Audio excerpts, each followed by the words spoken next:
Welcome to Crime Soup Podcast. I'm your host, Kaylee Carter. And I'm Hannah. And this week, we'll be discussing the disappearance of Sarah Stern and how you can't always trust your friends.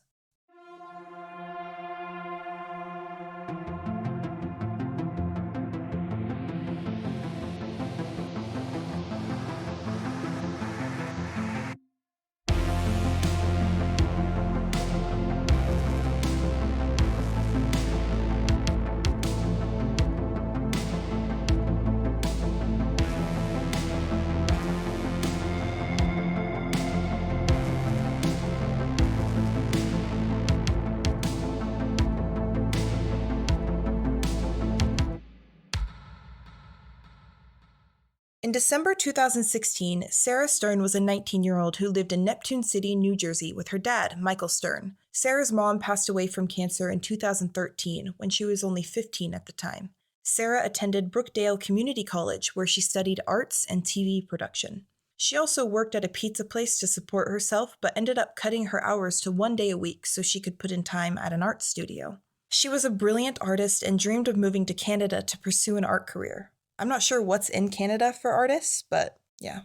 Sarah lived with her dad in her childhood home, but it sounds like Michael Stern traveled for work a lot and he lived in Florida for extended business stays. There were also rumors that Sarah and her father had a bit of a strenuous relationship, but after looking into it, it doesn't sound like it was anything more than most teenagers experience. She disagreed with her dad politically, but they were still on speaking terms and had a good relationship otherwise. So this was like 2016, like when Donald Trump was running for president and tensions were high politically, so. Oh my gosh, that makes so much sense that this is So she's talking about a strenuous relationship with her father in 2016. Okay, we were all there. Yeah. Yeah. She's talking about wanting to move to Canada. Yep. She was like, I'm out. Yeah. No, 100%. Okay, this all makes sense. Okay. Sarah had two very close friends who she had known since childhood, Liam McCaskey and Preston Taylor. They all had graduated from Neptune High School in 2015, just a year prior to when this took place. Liam and Sarah hung out almost daily, even while they were juggling jobs and college classes. A former high school classmate of the group, Leanna Ross, described the trio as a model best friend group. They were inseparable. Liam had introduced Preston to Sarah in high school, and Preston took her to prom. It sounds like Preston and Sarah knew of each other and became closer in high school, but Liam and Sarah had always known each other, like since elementary school. In 2013, shortly after Sarah's mother passed away from cancer, Sarah found a shoebox of cash and her mother's things at her family's beach house. Sarah rifled through it, coming to the conclusion that there must have been close to $100,000 inside. The bills were all badly damaged, so they weren't immediately spendable. Sarah returned to her home and stashed it away. So I saw information that said Liam had actually been with Sarah when she found the money, but I also saw information that said Sarah first told Liam about the money sometime in 2016. I'm not sure which is true. Sarah ended up putting most of this cash in a safety deposit box at a bank in town. Okay, hold on. When you first read through this, I thought you said $10,000? No. But it's $100,000. That is what she thought at first. They were okay, rifling. But $100,000, how would that even fit in a shoebox? I don't know. So I guess all of the bills were like broken. How many $100 bills would that be? So that would be 1,000 $100 bills. That could fit in a shoebox. Right? Yeah, that could Did definitely. I do my math right? 100 times 1,000, 100,000. Girl, I don't know. I can do math. I just live here. So it's 1,000, like, because that's the highest it goes, right? Yeah. There's only $100 bills, yeah, right? I just did Does the it go math. higher than that? No. Is there a $500 bill? If they're making $500 bills, I've never seen one. But that's not really surprising. I probably never will. Yeah. Okay, that's just insane to me. $100,000. Okay, keep going. Sorry. But they were all crumbly, and so she couldn't like spend them, and So, and she was also like around 15 at the time, so that she discovered this. So our story officially begins with frantic texts from Michael Stern to his daughter on December 2nd, 2016.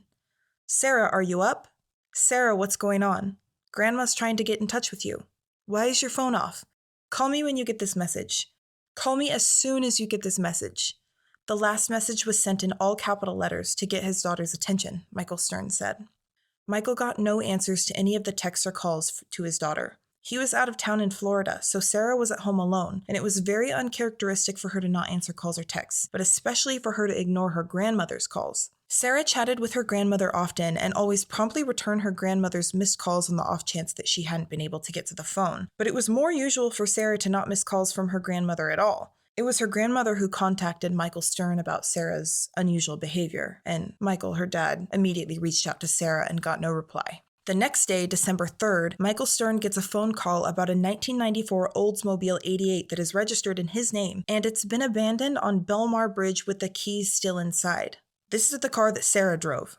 The police immediately went to Sarah's house to see if she was home, but all they found was Sarah's dog locked in his crate. Well, so what was the timeline? So she was last seen on December 2nd? Yeah, the last anyone heard from her was December 2nd. And they found the dog when? December 3rd. And her car was abandoned.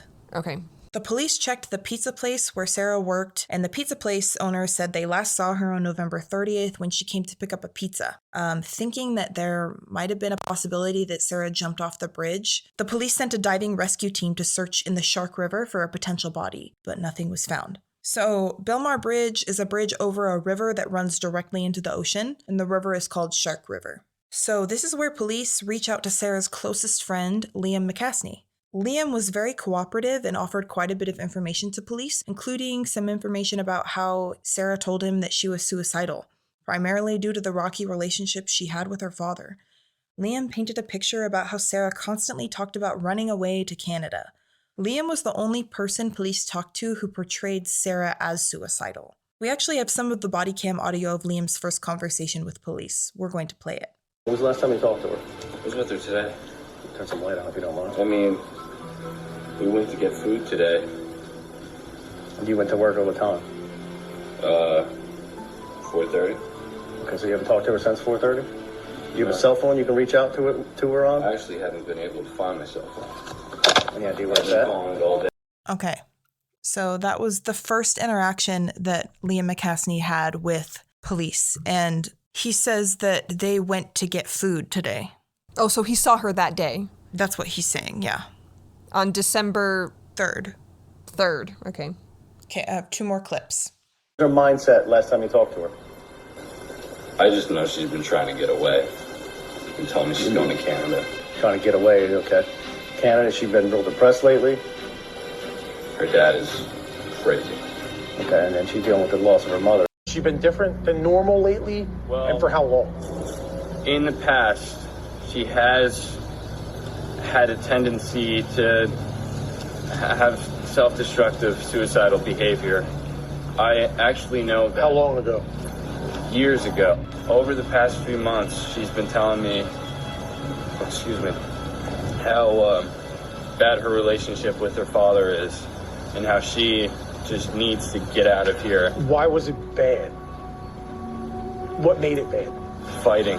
Arguing, fighting? So that was Liam McCaskey's first interaction with police on December 3rd when they can't find Sarah. Her car is abandoned on Belmar Bridge and they can't find Sarah at her house or anywhere else. So they go to Liam McCaskey's house and Liam says that he saw her that day. They had lunch together. And then he tells police that Sarah has actually been suicidal lately and she's been wanting to get away and that the relationship with her dad is just really, really bad right now. Right. And at this point, no, I'll save that actually.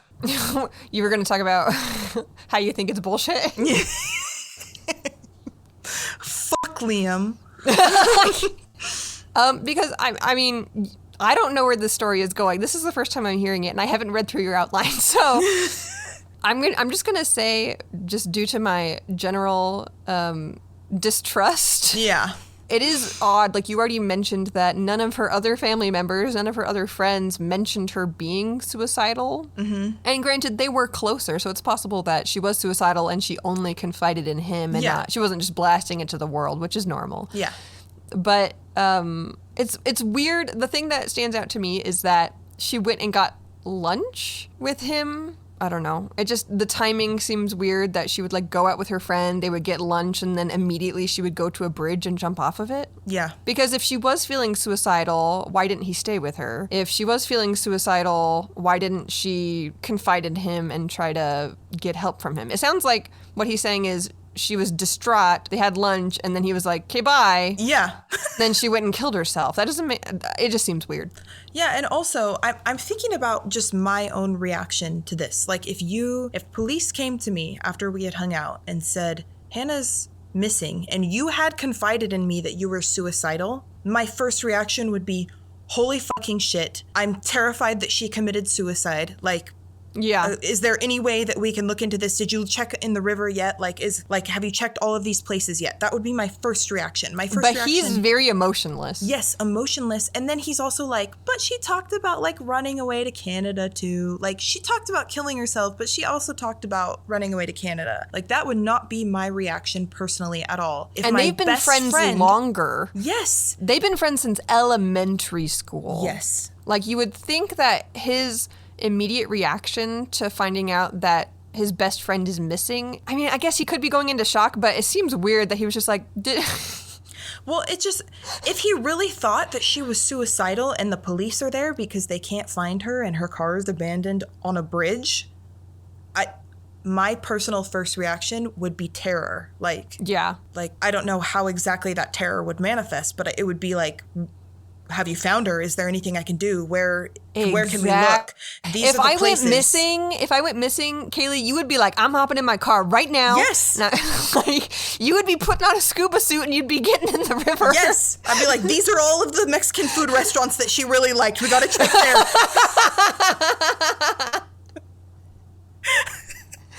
100%. But it wouldn't be like, I guess. Have you tried checking Canada? Yeah. Have you tried checking? Oh my God. Yeah, like this is just a weird, super weird behavior to me. Like I would never react this way if my best friend was missing, especially if she had told me that she was suicidal. So the police weren't getting any answers to where Sarah might be, because remember, they immediately sent rescue scuba teams in Shark River to look for her body, and they didn't find anything. They looked at her house, they looked at the places she frequented, they looked at her best friend's house, and they found nothing. But they did discover a security camera across the street from Sarah's house, pointing at her house, right? So they checked the security footage from this camera and discovered that Sarah's car left her driveway around 11:45 p.m. on December 2nd. The security footage can't see who's driving the car. And with nothing else... How do they not see who's... I don't know. You said it's pointing at her house? Yeah, it's a shitty-ass camera, I guess. And I don't know... I didn't look up where her house is, so I don't know if it's like a business, so it's not like pointing at her house, but it has a view of her house. Might just be peripheral. Exactly. Either way. Okay, so let me get this straight. So 11:45 p.m., so almost midnight. So this is the night before they find her car. Yes. They just see someone, you said, leave her house? Yeah, her car and backs get out into of the her driveway. car. No, they didn't see leave. anybody get in. Like, there's nothing there. They just see it back out of the driveway. So I'm assuming that the footage was not good enough to be pointed, like, right at her house to see who was getting in the car, but they see her car backing out of her driveway and leaving. Okay. So it's probably closer to pointing toward the street, like a peripheral And it never vision. comes back? Yes, it never comes back. Gotcha. So his story sounds even weirder. Uh-huh. Because where was she all night? Yeah. I don't get the lunch thing, and I don't know if he was... So he said in the recording that he had lunch with her that day, but they were talking to him on December 3rd. So, and they discovered... Like what time did they interview him? So he's saying, oh yeah, I saw her today. Yeah, but I'm wondering if he meant December 2nd. Oh, okay. And it's possible that it's just murky about that, but I think he is insinuating that he saw her on December 2nd, even though that's not super clear in the recording. So with nothing else to really go on, police organized several searches in the area for Sarah, and Liam and Preston were always in attendance at these searches. Liam was eager to offer any information he had that might help locate Sarah. However, police started to become suspicious of Liam after he said something unnerving while being questioned by police. This is the quote. If Sarah did jump off that bridge, what are the odds that she's not somewhere all the way out in the ocean by now? Which is a weird thing to ask. Putting myself in the shoes of somebody who was terrified that their best friend had committed suicide, that is the last thing that I would want to ask the police. I would be terrified that that was the case, but I wouldn't You wouldn't put it out there because it's your worst fear. Exactly. It makes it sound like he put her in that river and was hoping that she would get washed out to the ocean. Like he was just testing the waters to see, like, oh, maybe my plan is really good, right? Like, I don't know. Just like the police were. At this point, the police were like, this is kind of fucking weird. Like, what a weird fucking thing to say, dude. Are you good? He was not good. Spoiler alert. You have to cut to like the deep voice, dear reader, he was not good. Yeah. Yeah, and Liam hadn't asked like any questions up to this point about what could be done to find Sarah. And his answers when the police asked him questions, like he was always really eager to offer information, but his questions were always lacking a bit in like detail. And I'm assuming Liam recognized the change in the police's behavior towards him because his parents got him a lawyer pretty quickly, and then he refused to talk to police after this. So right now, based on just what you've told me, it is really fishy. Whenever police are investigating a missing person or a murder like this, if your prime suspect, a husband, boyfriend, in this case, a best friend, and they're not asking questions, if they're not asking how they can help, like maybe he's going to the search parties, but if he's not like, what can I do? Yeah. You know, how can I find my friend? That is really suspicious. Yeah, or offering like any information. Where did you frequent? Like where could Sarah possibly be? Like, did she say where in Canada she wanted to go? Like, I don't know. It was just very strange, and he lawyered up. And by all means, like, you should lawyer up if your spouse, best friend goes missing and you're innocent, right? You should lawyer up because but all the factors at play right here still make it pretty suspicious. So because police started to think they weren't getting the whole truth, they reached out to Liam's friend and roommate, Preston Taylor. Preston basically affirmed Liam's story, but they did get an important piece of the story that Liam seemed to have left out. Sarah went to the bank on the day she disappeared, and she was with Liam.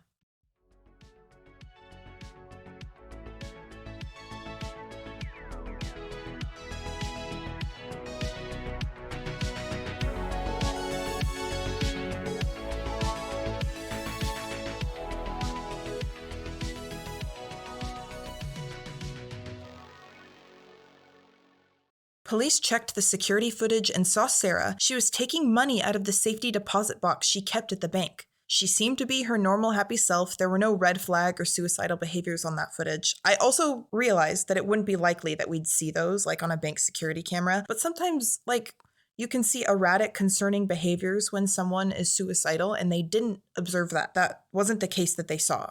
What would that even look like? Like you're saying if maybe she was having like some sort of a schizo episode? No, like if you're just emotionally done. Or like maybe if she was like crying or something? Crying or just saying weird things, or basically... or if like one of the bank tellers like recognized that she was somber. In distress, right? Yeah. Okay. Like the bank tellers didn't report having any of those kind of interactions with her. They said it was very normal and regular type of interactions, which again, a lot of people who are suicidal hide it very well. So it's not like just because she had normal interactions with bank tellers doesn't mean she wasn't suicidal. But again, considering all the factors here, something fucky was going on. Something weird was happening. Liam was not in the bank with her. He was waiting in the car. So police went to the bank and accessed Sarah's deposit box at the bank and found $25,000 inside. If Sarah was planning on running away to Canada, like Liam had insinuated, wouldn't it make sense that she would take all her money with her? Why would she leave $25,000 at the bank? And police also discovered Sarah's passport at her home. So she couldn't have gone to Canada without it. Like, wait, do we know how much she withdrew? She withdrew about $9,000. That's a lot. Okay. Mm-hmm. That's more than she needed just to go out to lunch with her friend. Yeah. Wait, what month was this? December. Mm-hmm. What if maybe that was her tuition money? Oh, that's really possible. Because December, it would have been the end of the semester, right? And then she would have been going, because that's usually what happens is you have like a winter break. Yeah. And then you start back in January, and like the tuition is due for the spring semester, like before you start classes in January. Yeah. That's what I'm considering. It's possible that it was tuition, and plus it was like around Christmas time, and she also like frequented an art studio because she did like art exhibitions, and that was probably cost a bit of money to do as well because she needed supplies, and I don't know if she rented out that space. But yeah, that makes sense that she would take out that much money for considering all those potential factors, right? But the biggest thing is her passport was at home. She could not have gone to Canada. So after 2 months of searching for Sarah, her case started to go cold with no further leads until a man named Anthony Curry reached out to police, claiming he knew who killed Sarah. Now at this point, nobody knows that Sarah's dead for sure. Like, nobody knows that. But he's claiming he knows who killed Sarah. That is very interesting to police right away. Well, yeah. Yeah, for lots of reasons. Okay, who's Anthony? So Anthony was an aspiring film director, and he went to school with Sarah, Liam, and Preston. So Liam and Anthony knew each other in high school, but had gotten closer over the past 6 months or so and had bonded over their love of music. After Sarah went missing, Anthony immediately became suspicious of Liam because the whole scenario surrounding Sarah was almost identical to a film idea that Liam had pitched to Anthony. I'm sorry, what? Yeah. No. So I guess on Thanksgiving 2016, Liam laid out this film idea, and the film idea was to kill a girl and throw her over the bridge. This is insane. No. Yes. So when Anthony heard about Sarah's car being abandoned on the bridge, right? And Anthony also remembered that Liam was telling him that Sarah had come into a lot of money, like a large inheritance, and he was putting all these pieces together, and he was like, holy shit, I think Liam killed Sarah. So he went to police. And in January, Liam started sending Snapchat messages to Anthony asking to talk about something urgent. So he felt really unsettled about this, and he also felt like he might be in danger. So police essentially worked with Anthony to hopefully get a confession out of Liam at this point, because the police were super suspicious of Liam, but they just didn't have evidence whatsoever to do anything about it. So police set up, wow, I can't even think of words. Sorry, hold on, let me look back at my notes. I have one thing to say. This reminds me of, the first thing that comes to mind is the Susan Powell case, where people who go on to commit murder, I'm always surprised by how many times a witness says, I was at a Christmas party with her husband, and he casually talked about if he ever needed to get rid of a body, he would throw it down a mine shaft, right? Yeah. And that's what frickin' Josh Powell did, is he was at a Christmas party and was just like joking, and he's just like, it'd be so easy to get rid of a body, you can just throw it down a mine shaft, no one would ever find it. And then his wife went missing, and Liam did something similar where he was like, I've got a great idea for a movie, but it wasn't a movie, he's just a psycho, and he did the exact same thing that he was planning on doing in his quote-unquote movie.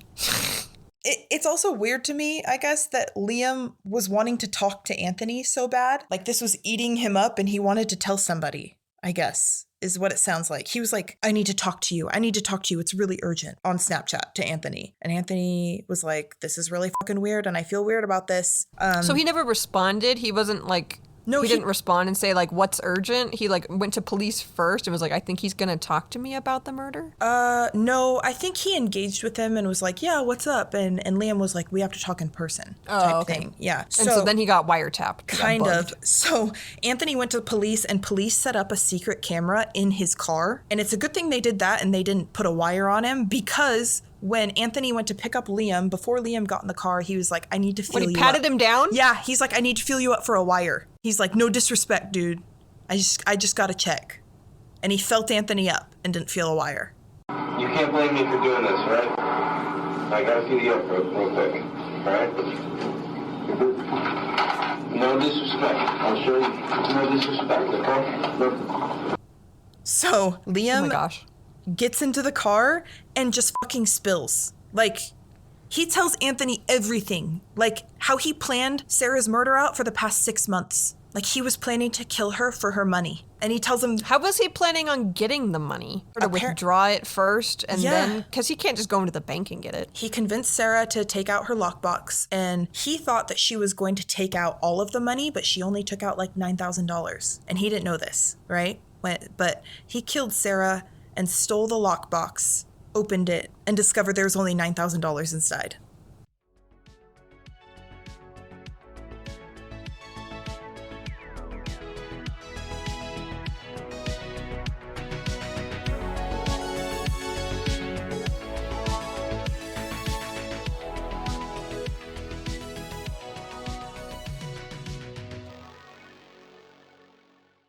he thought there was going to be a $50,000 to $100,000 inside. Well, So- but she already stated that a lot of it was unusable. Yeah. Well, I guess he didn't use the brain cell that evolution gave him, because here we are. I have the audio clips, and I'd love to play the audio clips of him confessing to everything, but there is a massive trigger warning because he goes into detail about how he kills Sarah, and it's graphic. Are you ready for that? Mm-hmm. She had one safe, and she took money out, and she only had 10 grand. And this money, I don't know if it was burnt or something, old money, terrible quality. I don't even know if I can put any of it in the bank. Right, because it'll probably look sketchy, right? Looks sketchy, and it'll look like it's Sarah's money, especially if it's a federal investigation. Right. If they're looking for the guy who has the old money. Right, because it's probably like the old dollar bills. It's not like the new, because the $100 bills have changed now. Exactly. No, I didn't even try to do anything with it because it's in such bad shape. Yeah, you can't even use it. Like, I need to lay low and then maybe like tape it up and see if I can put it in the bank. So where do you have to hide it? Yeah. Where'd you hide it? First it was in my house for a long time, but then I stopped trusting Preston. Yeah, what's the deal with Preston? Was he... No, he's cool. Did he end up, like, helping you or not? Oh, yeah. Sarah's whole deal was my thing. But I had planned Sarah's situation for me to be interrogated by cops. Like, that was whole part of my plan, to make me look not guilty. Like, What did you end up doing? you didn't hear about it? It was all over the news. I didn't know if you, like, went through. Yeah. And the worst part is, we threw her off the bridge, and the body never showed up. It's probably frozen. It's probably all the way out in the ocean. Yeah. And, dude, alright, so I'm hanging out with her. She has, we went to the bank, she took some money out, not all of her money. We're counting it out, and then she goes to walk out the front door. I choke her out, drag her. My biggest problem was the dog, and her dog laid there and watched as I killed her. Didn't do anything. Jeez. Nobody was there? No, nobody was there. Even her dad wasn't there. He was in Florida. Yeah, you said that he was there. Yeah, so I have to leave. I dropped my phone at Sarah's house. My phone was at Sarah's house. Like, Wait, you left your phone? yeah, I lost it. I couldn't find it. I had to go to work. I had timed everything out so that, Why did you take your phone? You should have left it in your pocket. dude, What were you doing? strangling someone? I couldn't find it, dude. It ended up being out in the driveway. Oh, it must have dropped out of your I pocket. must have dropped when I was crawling to get in the car. I took her out, dragged her into the back, put her in the bathroom, and then I had to go straight to work.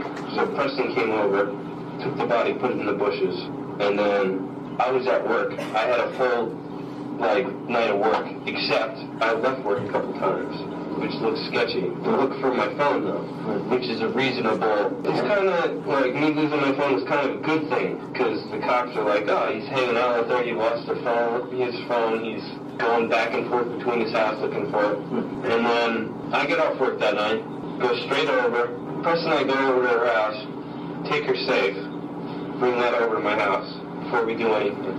Then we take her body out of the bushes and drag it over to her back fence, and I crawl, get into her car, and I back up. There's a security camera across the street, so I had to act like her. I watched her every time she backed out. She does the same thing, so I backed out exactly like she did and drove off. Put her in the trunk. No, put her in the passenger seat of her own car, and then Preston and I had these walkie-talkies to communicate with. We just used them again. So I was driving, and I had her buckled in the passenger So seat. she looks like she's just sleeping. She's just sitting up. My plan was, for me, I underestimated my own strength. I got up on top of the bridge to throw her off.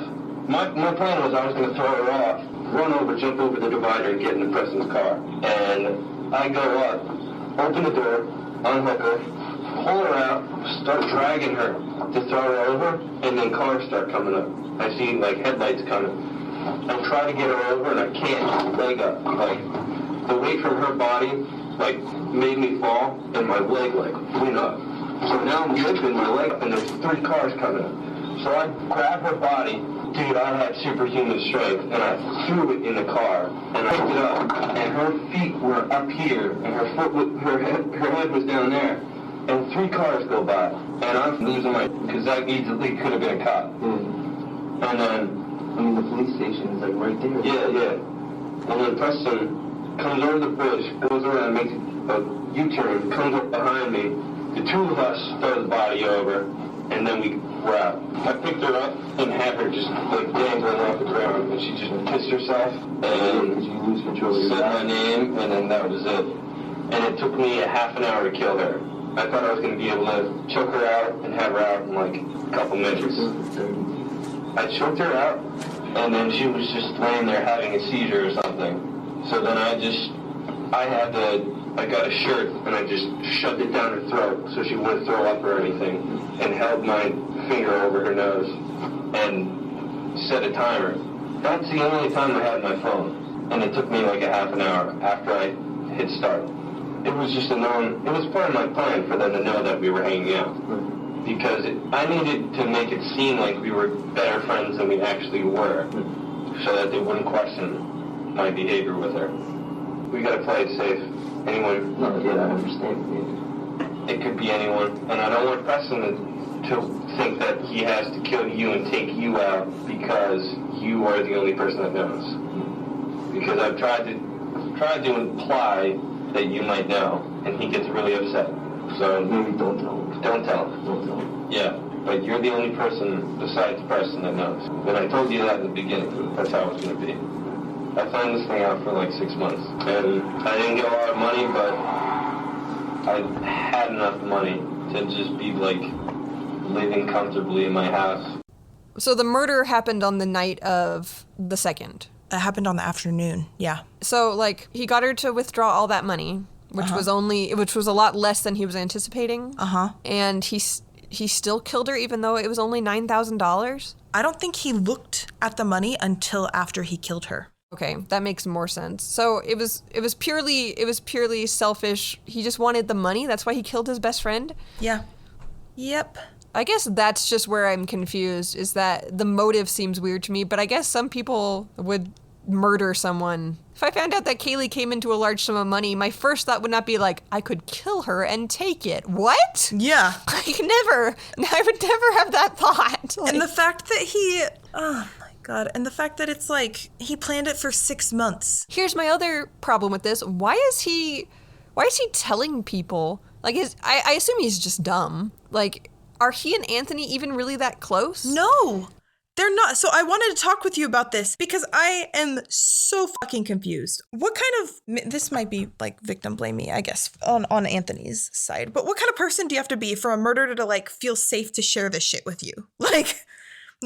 Or maybe it's not that at all. Maybe that's a shitty thing to say. I wouldn't put it on Anthony. No. I mean, he's the one, he went to the police and he was like, something shady's happening. You need to wiretap me. But why does Liam need to tell somebody? I think this is my theory, just based on what little I know about him, is it sounds like he's bragging.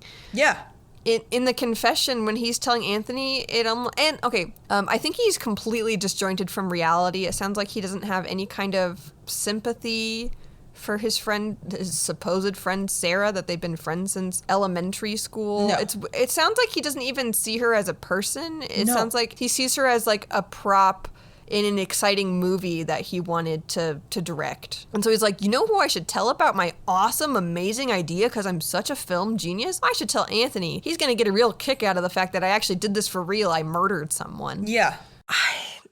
I don't think it's that though, because I just don't understand the reason to brag. I don't think it was a brag for a movie thing's sake. I don't think he was trying to pass it off oh, this is an awesome movie idea, because I'll tell you later, that's how his defense tried to plead. They tried to paint it as he was just telling him a really cool movie idea he had. Right? Did they really? Yeah.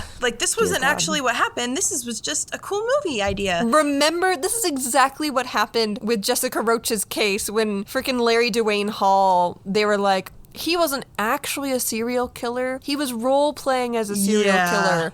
Yep. He had all of those incriminating things in his van because he liked role-playing as a serial killer. Which is not any better. Guys, that's just as bad. I can't. So what happens next? So that wasn't his full confession? No, I guess I just want to do a recap, but I can't find the transcript of everything he said. There were a few things that I was like, I wanted to touch on, I guess. Liam tells Anthony that Sarah's last words were Liam, and she begged for mercy, and he did not show her any. He also says later, and I think I'm going to play that clip too, how he thought this would like change him into like a different person and that he would feel different after killing Sarah, but that he doesn't feel any different at all. I don't feel any different than I don't think about it. You always think you're going to try these new things and you're going to change. But it didn't change. It just doesn't do anything. It's weird. Like nothing changed inside of him after killing her. And it's weird because he just thought he'd be a little bit different, but he feels the exact same.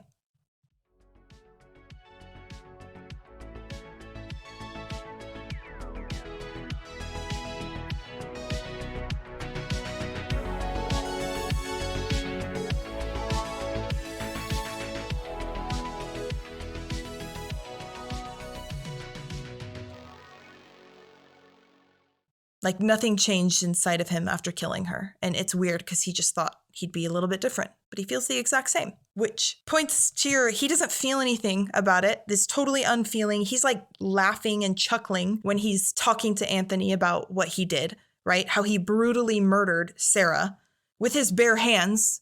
And he even timed it out. Like he wanted to time how long it would take to kill Sarah. So he opened the timer on his phone and he timed that it took him like a little bit over 30 minutes to kill her. Okay, here's the thing that bothers me the most. I mean, actually, it's not what bothers me the most, but one thing that bothers me is that they've known each other over a decade, right? Yeah. 10, 15 years. Mm-hmm. Were there not signs? Like, I just want to know how psychopaths like this, or sociopaths, whatever he is, how do they have close friendships? Like, did she not pick up on that? Were there not red flags that, like, because I interact with those people, like, I meet people like that, and I pick up on it, and I'm like, cool, not going to be friends with that person because they're a sociopath. So how do they form close friendships? I'm thinking about my personal experience. I was friends with a group of guys like my senior year of high school, and that they were my only friends my senior year because I had a falling out with one of my best friends in junior year. And because of the way I was raised, I guess it was like a standard that there was little to no emotional reciprocity in relationships when you had friendships with boys, right? It was okay. A lot Her of it standards was, were just really low. Yeah, a lot of it was surface level, and if there was any emotional intimacy, it was me who was initiating it and me who was solving it. There was just little to no expectation. I did not expect it from them. And when it did happen, because it was often, I mean, it was rare when it did happen, but sometimes it did. When it did happen, I was like, oh my God, we're so close. Right? Like the bar was bare really fucking low. minimum. Yeah. And I was like... You're like, oh my God, this man is so deep. Yeah. He showed a human emotion. Yeah, it was very so I imagine it was a lot like that, where there was little to no emotional intimacy on his side, but he was just kind of there for her, like physically. Yeah. And that was the bare minimum. That was enough to be friendship. And it kind of is what we expect of friendships from men. Okay, so, no, that makes a lot more sense, yeah. Maybe there were signs, but especially a young girl, looking back now, I can see all the red flags that I missed. But as an 18-year-old, 17-year-old, I was super fucking uneducated. And no, that's true. She was really young. Yeah. I also wanted to talk about how weird it was when Liam told Anthony, I don't want Preston to freak out and try to kill you now because you know about this. Number one, this was a preventable thing. Why would you say that? Why would you tell Anthony? I don't understand. He didn't have to tell Anthony, but he did.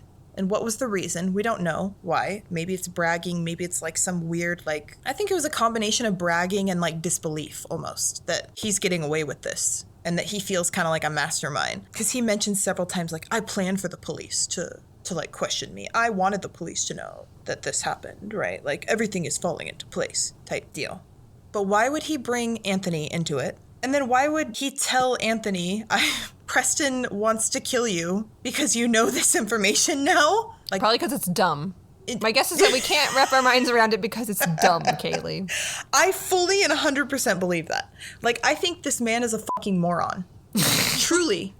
I really think he is. And I think it's extra sad how he thought he was some type of mastermind. Oh, another thing. He talks about, I just wanted to make sure that everybody knows, I guess. So, sometime in between killing Sarah and then getting her out to her car to take her to the bridge, he loses his phone at Sarah's house. He goes to work right after he kills Sarah and realizes he doesn't have his phone when he's at work. So he leaves work several times to drive back and forth from his work to Sarah's house to see where he left his phone. Also, another recap. The story of how this happens is Liam takes Sarah to the bank. Sarah withdraws money from the bank. Liam drives Sarah home. Sarah tries to leave the house. He grabs Sarah and strangles her.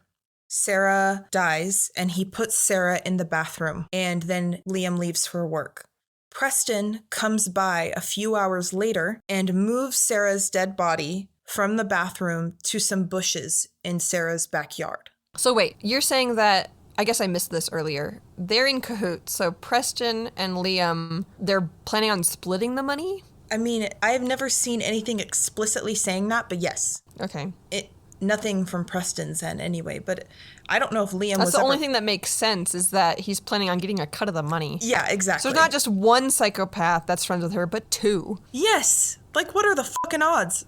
Apparently really You were high. right from the very beginning when you said you cannot trust your friends, apparently. No, you fucking can't, especially if they're men.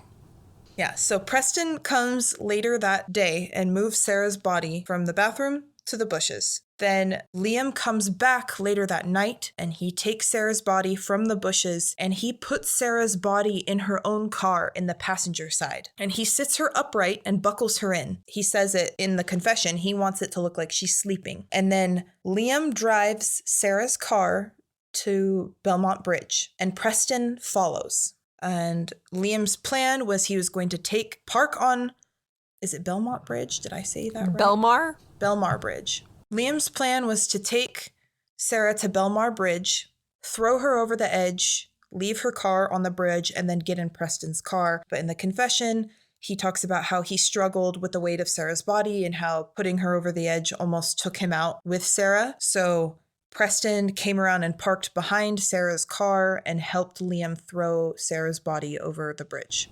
And okay, so they're both guilty of... Yes. But Liam does say in his confession that this was his whole idea. That it was Preston's idea? No, that it was Liam's idea and plan and that Preston was just helping. Okay. So he respects his friend Preston enough to not throw him, I was going to say under the bus, but doesn't love Sarah enough not to throw her over the bridge. Apparently. And I don't think that he respects Preston enough. I think that he just wants to take credit for this brilliant plan Exactly. that he made up, right? It's actually a fucking idiot plan.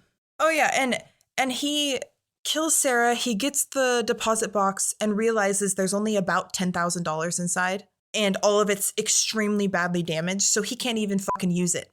So that's what he gets. Yeah, so he and Preston bury the lockbox because they can't deposit it into the bank because, like he said it would be suspicious that it would look like Sarah's money because it fucking was Sarah's money. Also, I guess kudos to Anthony for playing it so fucking cool that whole time. Like, he really did play it cool. He was asking questions, like he withheld judgment. He made Liam feel safe enough to just spill everything. That probably was really, really scary. Like, I would feel scared. When I'm in situations similar to that, like, not that I've had a murderer confess to me, but whenever I feel like I'm in danger, more often than not, I just kind of try and play it cool. Pretend like it's not happening so I don't piss my pants. That'll either help you in some scenarios or it'll hurt you in other scenarios. Exactly. So, yeah, the art of knowing when to make a scene and when to play it cool is something I haven't mastered yet. Me neither. But I think it's important for a lot of people to master. How do we teach a class? When to make a scene, when to play it cool. So police were listening to this confession live, but didn't immediately arrest Liam. They actually went to Preston to get a confession out of him first. Basically, without a body and no physical evidence, even with Liam's confession, it would be hard to fully convict him. So police went to Preston with this information, like saying that they knew what happened, and Preston folded like a fucking paper towel, dude. He told them everything, and then he took them on a walkthrough of Sarah's house to give the cops a play-by-play of what happened to Sarah in the moments before she died and then how they took her body elsewhere. And then they went to the bridge, and Preston explained everything that happened there, and then Preston took the cops to the place that they had buried the safe deposit box they stole from Sarah. The day after, on February 2nd, 2017, police arrested Liam McCaskey and found the key to Sarah's safe deposit box in his car. So that was a really good piece of physical evidence, just tying everything together with a bow. The fact that the key was in his car.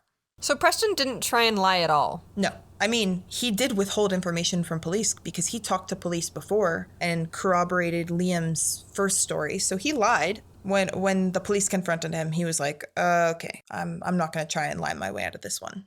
At this point, most of the community didn't even know that there was a criminal investigation open for Sarah's case. They were all under the impression that she was still just missing, not that she was presumed dead, and definitely not suspicious that she had been murdered by her supposed best friends. So this really, really shocked the community, especially the fact that Liam and Preston were Sarah's best friends, right? Like, since elementary school. Preston entered a plea deal to testify against Liam, so he would plead guilty to robbery, conspiracy to commit robbery, tampering with physical evidence, and 2 counts of hindering apprehension, and in exchange, police dropped charges for accessory to murder. So Preston was sentenced to 18 years in prison, and he will be up for parole in 2032. Liam McCaskey was convicted of first-degree murder, first-degree felony murder, first-degree robbery, second-degree desecration of human remains, second-degree conspiracy, second-degree hindering apprehension. The jury added on an aggravating factor, which increases the penalty for murder from 30 years to life without parole. Liam never confessed to police and pleaded not guilty. The defense tried to argue that Liam was just telling Anthony a cool movie idea he had. And apparently Liam's mom wants to die on the hill that her son is innocent. No! Yes, she maintains to this day that her son is innocent. So she thinks, let me get this straight, okay? She and Liam are trying to argue that her son's recorded confession was an idea for a movie that just so happened to coincidentally line up with the disappearance of his best friend. Yeah, line up perfectly with the disappearance of his best friend whose car was left at the top of a bridge. That's a little too suspicious for me. Ladies, do not let ever... That's more than suspicious. Do not ever let love blind you like this, even for your own son. Yeah, no, you know me. No. Yeah. Oh, no, I wasn't talking to you. That was just a general PSA. For everyone. Yeah, just in general, no. No, that's bullshit. I'm sorry. Agreed. Hard agree. You have anything else to say? You should do the sign-off in a Russian accent. Thanks for tuning into this week's episode of Crime Suit Podcast. Be sure to find us on social media and let us know your thoughts on this case. You can find us on TikTok at Crime Suit Podcast and Instagram and Twitter at crime_soup. I have no idea if I'm doing it right. No, you are. Good job. Keep going. This is gold. You're going to do the whole thing? Yeah. Are we going to leave the sign off for this episode in a Russian accent? Yes. Oh my God. Just no Why'd warning. You stop? Okay. We also have a website, crimesouppodcast.com, where you can listen to all of our episodes and buy your very own Crime Suit merch.